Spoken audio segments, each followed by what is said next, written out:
Are you having a hard time getting listeners to your podcast? Is the bulk of your time spent on content creation, leaving you very little time for marketing or promotion? If you answered yes to either of those questions, then you should do what I did and reach out to Pod Boost Hub on Upwork. Pod Boost Hub brings you 100% organic promotion services. Pod Boost works around your budget and your needs. Contact them today on Upwork or even on Facebook. Pod Boost Hub. Your content, your audience, their responsibility. Hey there, listeners. Are you ready to elevate your energy game? Let me introduce you to Dubby, the energy drink brand on a mission to help you be better. Dubby is designed to give you the boost you need without the jitters or crashes that accompany many of the drinks supplied by Big Energy. Their drinks are sugar-free, calorie-free, and free from artificial colors or dyes. They launched with just one flavor, but thanks to the support of their loyal customers, they've grown to offer over 15 unique custom-made flavors. So if you're looking for a clean, delicious energy boost that helps you power through your day, look no further than Dubby. Join the movement and experience the difference for yourself. Visit WGG and use the code WW1POD for a 10% discount on your order. Remember, with Dubby, it's all about being better, one sip at a time. Alright, bills are paid. Let's get on with the show.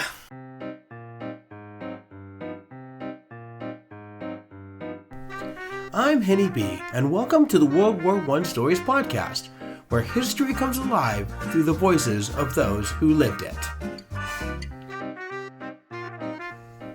Some scenes in these stories may be too graphic for sensitive listeners, so listener discretion is advised.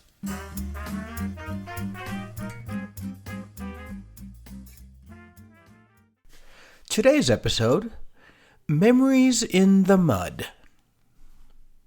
He stood in the street, staring at the building, the letter folded neatly in his now damp hands.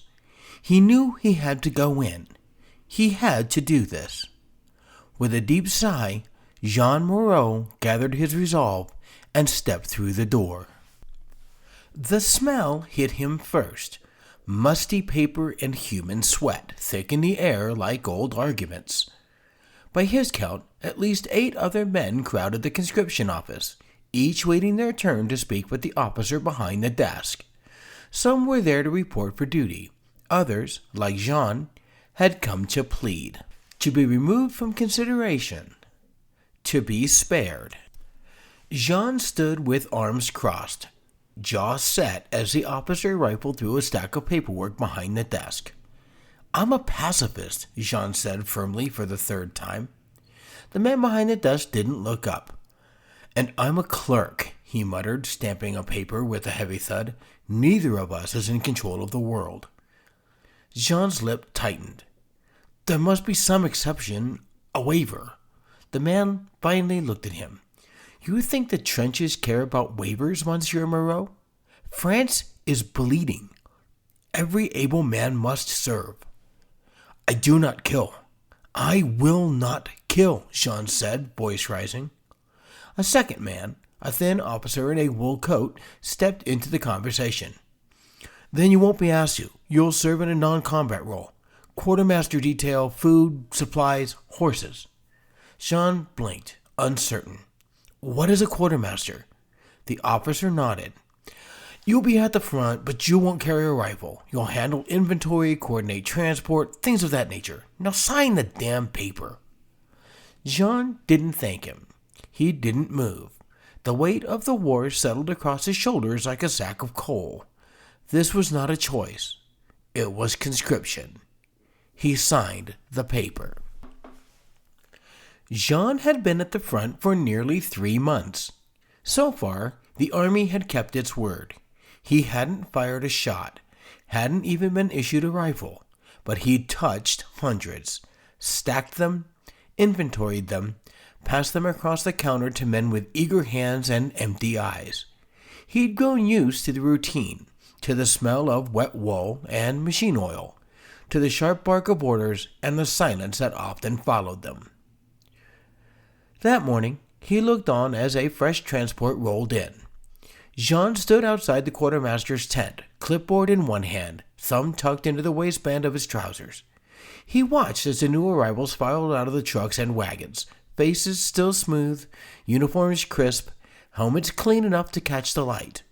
They looked like they were playing soldier, not becoming one. He'd seen it before. The shine would wear off soon. Then he heard him, a voice above the rest, confident, loud, almost cheerful. "I once hit a buck from over 100 yards with wind in my face," the boy said, slapping a comrade on the back, "so I doubt hitting a German's going to be much harder." Jean barely glanced up at first, just another cocky kid trying to mask his fear. But the voice kept going, carried on bravado and nerves of someone trying too hard to sound unshaken. He finally looked. The boy was tall, lanky even, with a loose-limbed confidence that caught Jean's eye. He looked 15, maybe 16, though that couldn't be. One had to be 18 to enlist. Still, something about his face gave Jean pause.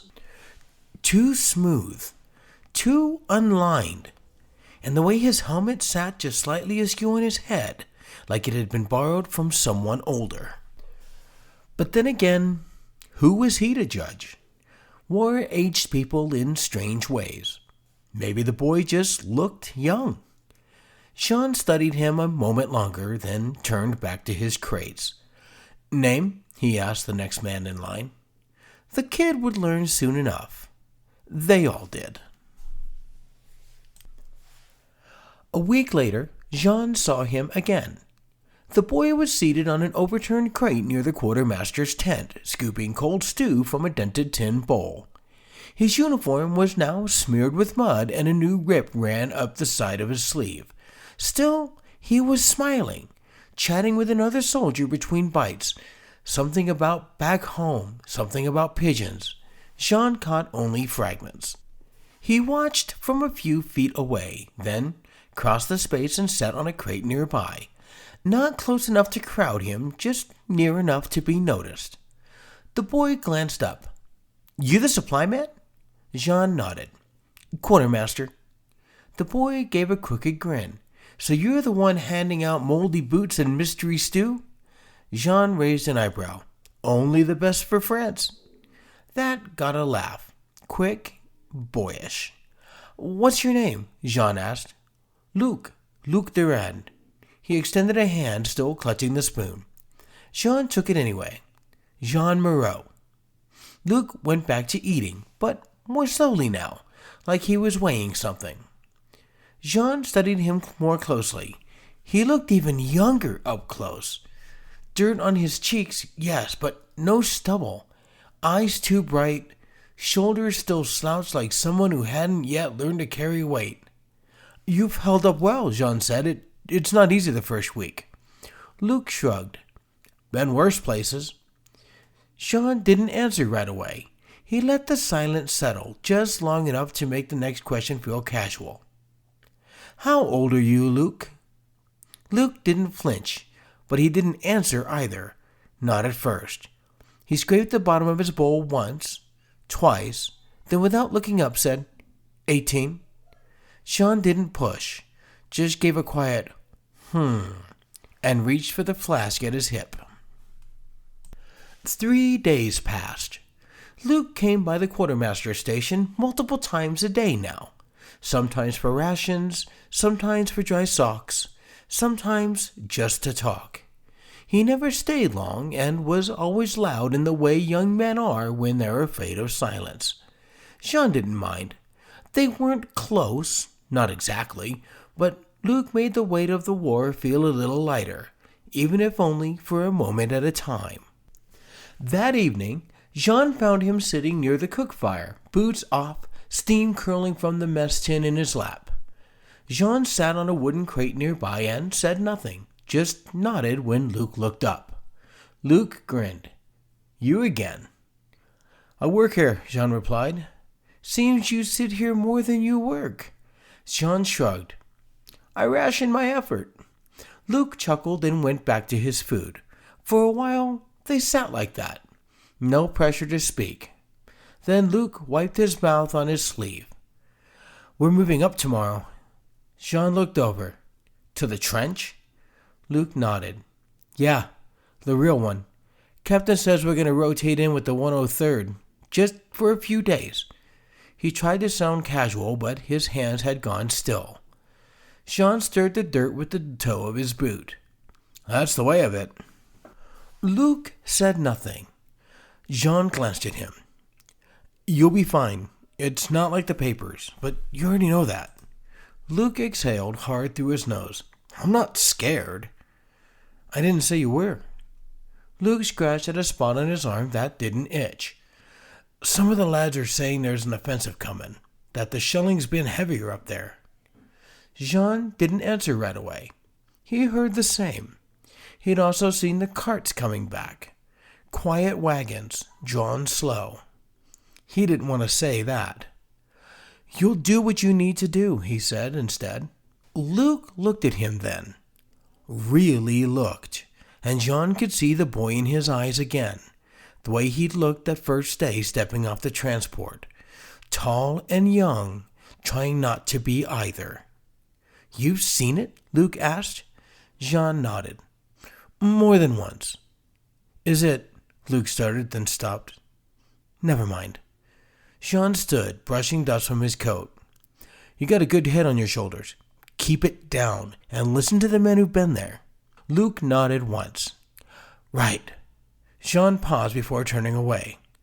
Be careful, Luke. The boy nodded again, but this time slower. You too, Jean. 4 days had passed, and on the 5th morning, Jean heard the rumor confirmed. The 103rd was pulling back. Relief orders had come in with the dawn. The new unit, fresh and sharp and far too clean, was already assembling at the southern fork, rifles slung awkwardly, laughter in their voices. They hadn't seen it yet. Jean stood near the quartermaster tent, arms folded, watching as the 103rd began their slow return. At first, it was only shadows moving through the heat shimmer, then shapes, then faces. They weren't talking. No jokes, no jeering. Just the shuffle of boots and the rustle of straps. Some limped, some stared at nothing. One man walked with his hand clutched tight to his side, though there was no blood Jean could see. Jean had seen this before, more times than he cared to count, but it still made his stomach shift. The front didn't just take your strength. It took something else with it, something behind the eyes. He scanned the line as it passed, and then he saw him, Luke. The boy, no, the young man now, walked near the rear of the group, his once loose limbs stiff, his uniform dark with sweat and filth. His helmet sat lower on his brow. His hands were tucked tightly under his arms, as if he were still cold. Jean barely recognized him. Gone was the cocky tilt of the head, the careless grin. His face was leaner, sharper, not from age, but from something deeper. Experience. Fear. Their eyes met briefly across the thinning crowd. Luke looked away first. Jean didn't call to him. He didn't wave. He just watched. Because in that look, in that half-second flash of recognition, Jean saw the truth. Luke had been somewhere he couldn't describe. Somewhere he might never come back from. And now, finally, he looked 18. Funny how 4 days in a trench could do what 18 years of life couldn't. It was late. The firelight had burned down to a low orange glow, casting long shadows along the edge of the camp. Most of the men were asleep, or pretending to be. Only the occasional cough or clink of a canteen broke the silence.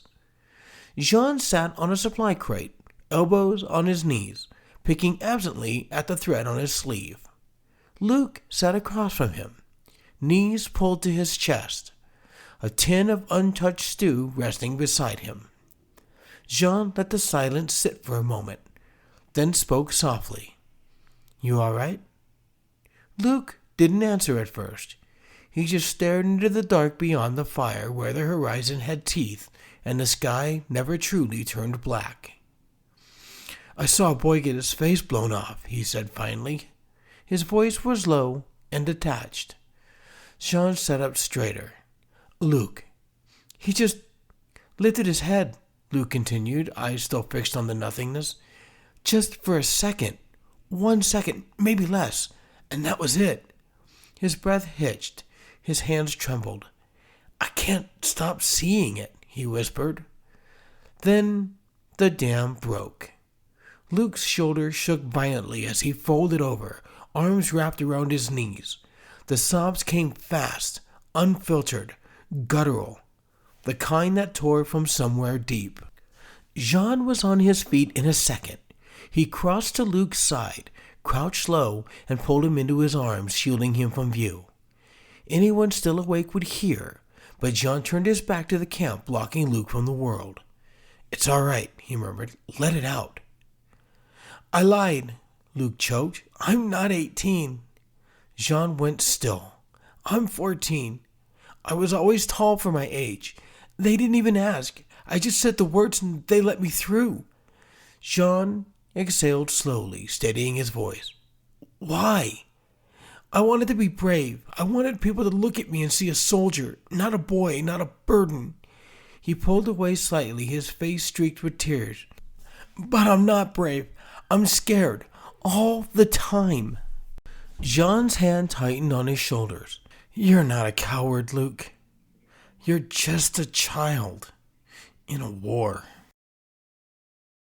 Jean stood nervously as the general processed what he had been told.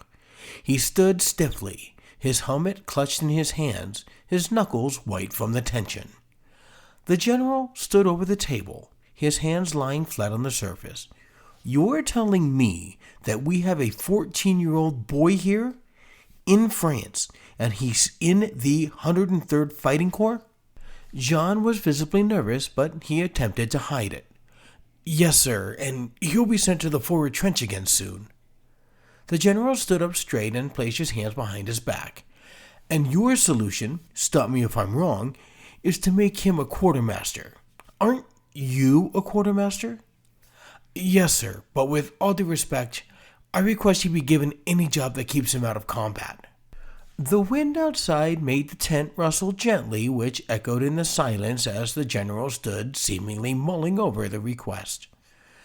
The general sighed and moved slowly around the table, boots crunching softly against the dirt floor of the command tent. His face betrayed nothing, neither sympathy nor irritation, just the careful mask of a man long used to making hard decisions. "Moreau," he said at last, "do you have any proof? Papers, a letter from home, a birth certificate in your quartermaster's chest?" "No, sir," Jean admitted. "Son, I'm going to tell you something, and you aren't going to like it. You see, men who are scared to fight, scared to die, will make up many reasons as to why they should be exempt from service. Now, this boy could be telling the truth. He very well could be 14.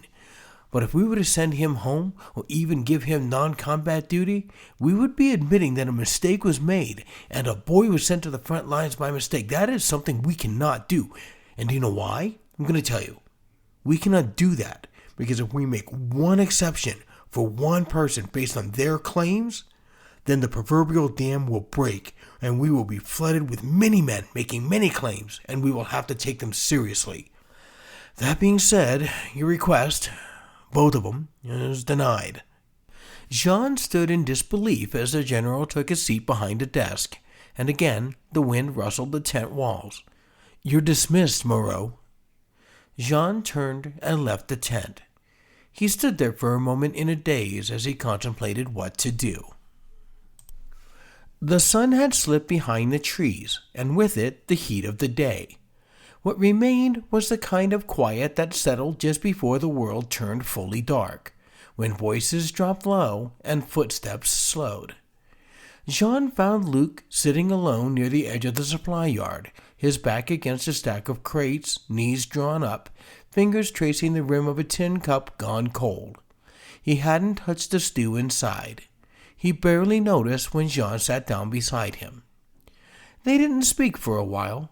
Jean pulled out a roll of hard bread from his coat, broke it in two, and held half out. Luke took it without a word, chewing without tasting. Finally, Luke spoke. "There was a lad in our unit.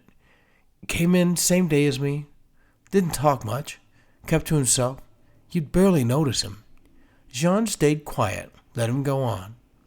"He was standing next to me when the shell came down," Luke continued, voice dull and even. "Not even a big one, just a pop and a thud. Bit of wire caught him across the throat." He swallowed hard, eyes fixed somewhere beyond the firelight. "Didn't scream. Just dropped, like his legs stopped knowing what to do." Jean didn't speak. He couldn't. Luke shook his head, more bitter than sad. "Nobody told us about that. Not at the rally in Paris. Not the wire, not the blood, not what it smells like after." He gave a short, dry laugh. "They talked about glory, about honor, about marching in step and fighting for France." He looked over at Jean then, eyes rimmed with fatigue. "They didn't say you'd go to sleep wondering if it'll be your turn to fall silent next." Jean's chest ached, not from anything physical, but from a weight he couldn't shift. He rested his elbows on his knees and stared at the dirt between his boots. I'm sorry, Luke." Luke shrugged. "You didn't lie to me." Another pause, then softer. "I just wanted to matter, do something bigger than me." Jean turned to him. "You do matter, more than any flag or speech ever could." Luke looked away, his voice barely a whisper now. "I don't feel brave anymore." Jean leaned back against the crates beside him and let the silence settle again. "Neither do I," he said quietly. Then after a beat, "Luke, I have a confession." Luke shifted. "What is it?" "Today I went to see the general. I told him your age. I told him you're only 14. Not that it mattered. He didn't even know your name. But I tried to get you reassigned to a non-combat role." Luke blinked, surprised. Then his shoulders dropped slightly. "I didn't ask you to do that."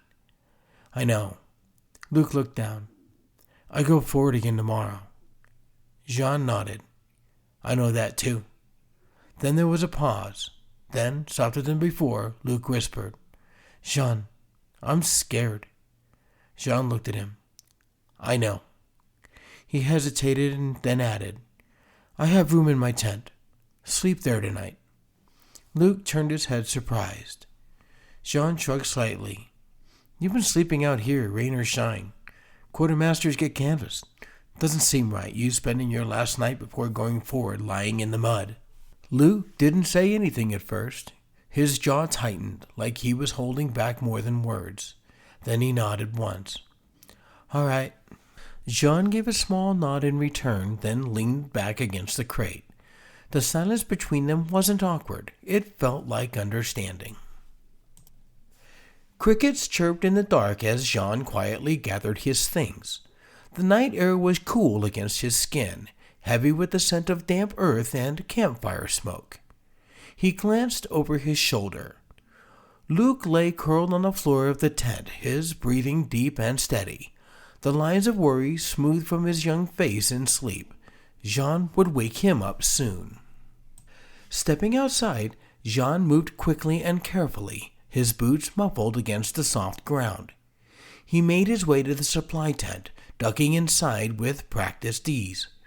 Inside, he worked by touch and faint starlight, gathering 2 canteens, several strips of hardtack, and a bundle of dried meat wrapped in cloth, enough to last them a few days if they were careful. Cradling the supplies against his chest, Jean slipped back into the open air. He walked briskly, keeping to the darker edges of camp, avoiding the scattered figures of sleeping soldiers. Every step felt heavier. By the time he reached his tent again, his heart was hammering against his ribs, not from exertion, but from knowing there was no turning back now.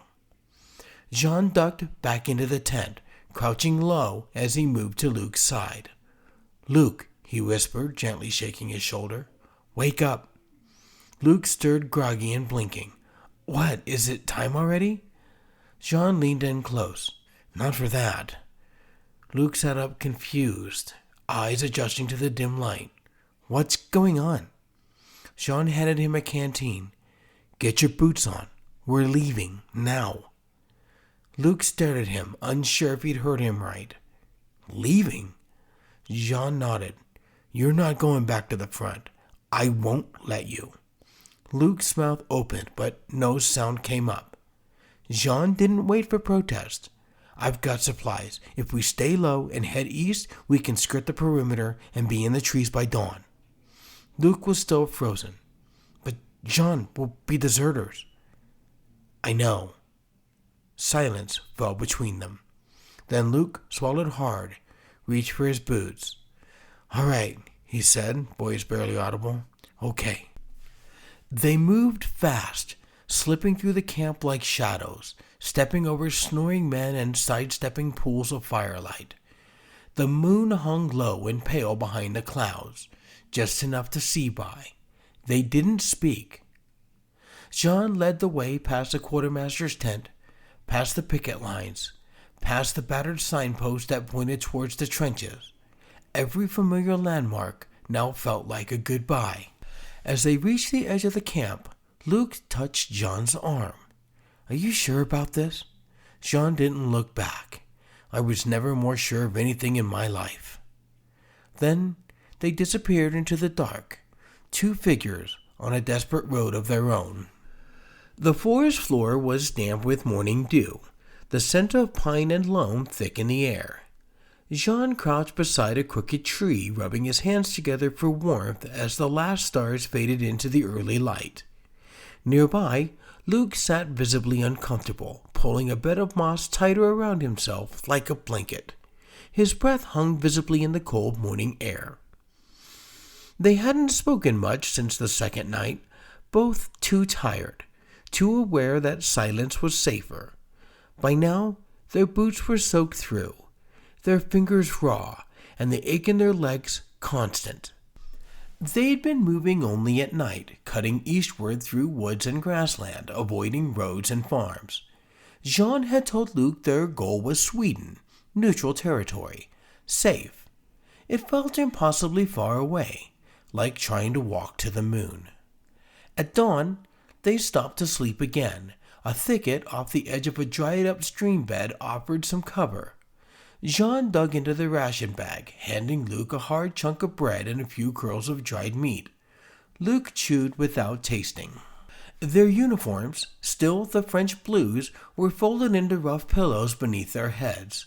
They'd tried to strip insignia where they could, but the color was unmistakable. We'll find a village soon, Jean said, barely above a whisper. We'll get clothes, burn these damn things. Luke nodded, but said nothing. He was already lying back, his arm across his eyes to block the creeping sunlight. Then came the sound. Hooves. Slow, methodical, too careful to be a farmer. Jean froze. Luke sat up fast, eyes wide. Through the brush, 3 mounted soldiers came into view. French gendarmes, in gray-green coats, rifles slung casually across their shoulders. A patrol. Jean and Luke ducked low, but it was too late. One of the horses snorted and slowed. A voice called out, "Ho! You there!" Jean turned to Luke, whispering fast, "Don't run, don't lie unless I do first." The brush parted. A tall corporal peered through the morning haze. "On your feet!" Jean stood slowly, hands raised. Luke followed, his face blank with panic. The corporal's eyes swept over them. Mud-caked boots, thin frames, and the unmistakable blue tunics tucked beneath their heads. "What's this, then?" the corporal asked, motioning to the uniforms. Jean replied quickly, calmly. "We're messengers, detached from the 103rd. Orders to scout new supply lines each of La Cygne." The corporal frowned. "In the woods? Sleeping in the dirt? With your tunics for pillows?" Jean nodded. Lost our bearings. Got turned around 2 nights ago. Figured it was safer to sleep than wander into a German line. Another soldier dismounted and approached, picking up one of the tunics. He ran a hand over it, then looked back to the corporal. No ID tags, he said. No dispatch satchel either. Jean's stomach twisted. The corporal studied them again. You look half-starved. Luke cleared his throat, then softly, We were shelled 2 nights back. Haven't eaten properly since. We're just trying to get back. Jean's pulse surged. That wasn't part of the story. There hadn't been a shelling, not one they could name. He kept his face still, but behind his calm was pure panic. He hoped the corporal wouldn't notice the contradiction. The silence stretched, taut and brittle. The forest had gone still. No wind, no birds, only the creak of saddle leather and the faint snort of a horse. Jean's breath caught as the corporal lifted his rifle. We'll take you back, the man said, voice flat as a hammer. Luke stiffened beside him. Jean didn't move. His mind spun, calculating odds, escape routes, the weight of their lie unraveling thread by thread. But there were 3 of them, armed, mounted, and they weren't bluffing. Behind him, Luke whispered, Jean. Jean turned his head slightly. Luke's face was pale, lips parted, eyes darting like a trapped animal. Jean's jaw clenched. He nodded slowly as if deciding. It's all right, he said softly. We'll go. Luke looked at him, startled. Jean gave a faint, bitter smile. No sense dying out here. The corporal motioned with the barrel. Mount up. They did. Luke swung his leg over the horse with slow, robotic movements. Jean climbed onto the other, heart pounding, the cold steel of failure sinking into his gut. He had promised the boy's safety, promised he wouldn't go back. And now, here they were, riding into the lion's mouth. The patrol said little as they moved through the trees. The morning light filtered gold through the canopy. Birds began to chirp again, indifferent to what had just happened. Jean didn't look at Luke. He didn't need to. The silence between them said everything. A few miles later, they crested a hill and saw the hazy outline of the command post in the distance. Sandbags, tents, flags flapping in the breeze. Luke's voice cracked. Are they going to shoot us? Jean didn't answer. He couldn't. They rode into the French command post at a slow walk, the horses' hooves clopping dully against the frozen dirt. Jean sat stiffly in the saddle, Luke beside him.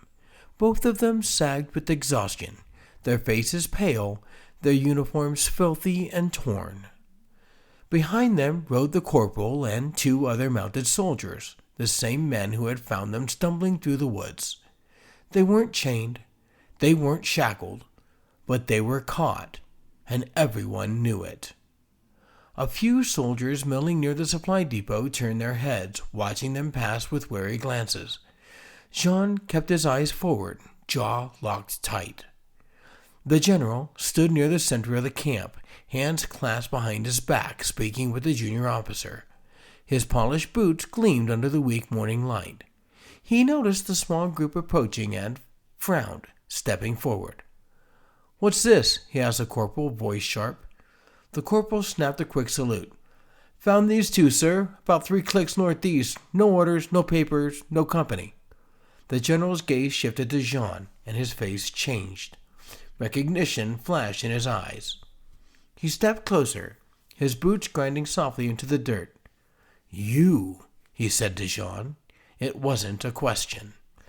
Jean met his gaze without flinching. The general turned to the corporal. Do you know who this man is?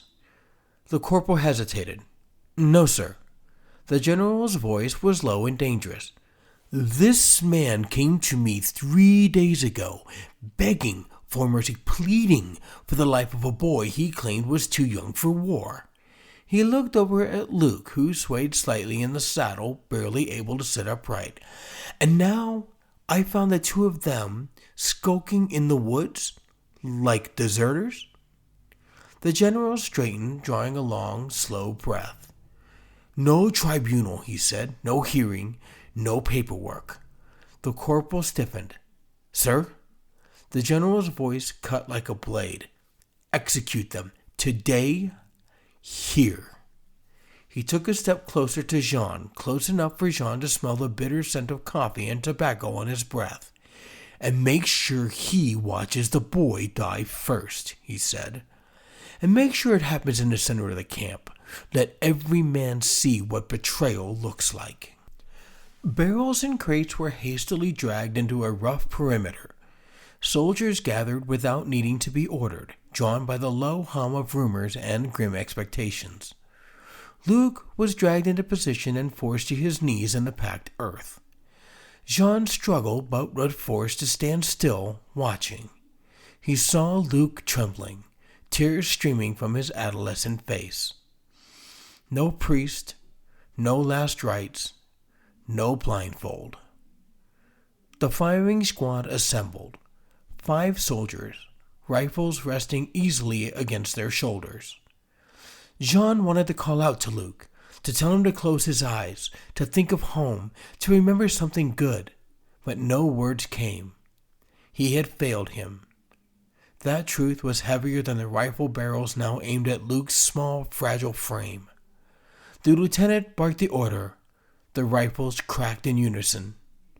Luke jerked forward, the force of impact folding him over at the waist. He hit the ground with a wet, final thud. The silence afterward was deafening. Jean looked on as 2 soldiers moved in, lifting Luke's lifeless body under the arms, dragging him away through the churned mud. Jean attempted to wipe tears from his eyes, but was unable due to his arms being held by 2 other soldiers that had been tasked with the duty. Now he felt the pressure of movement as the soldiers walked him forward.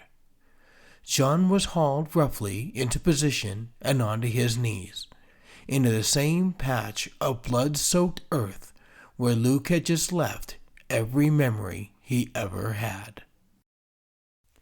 I am so glad you joined me for this episode of World War I Stories. This podcast is a work of fiction. It's written, recorded, and produced by me, Henny B. If you enjoyed our journey through history, I invite you to connect with us on social media. Find us on Facebook and Blue Sky for updates and discussions. Would you like to support the show and gain producer status? Consider becoming a member of our Patreon. Your support not only helps keep the stories alive, but also earns you a special place in our community, with your name read at the end of each episode. I'll see you next time, and until then, keep exploring the past and remember that every story has its echoes in the present. And as always, thank you for listening to World War I Stories.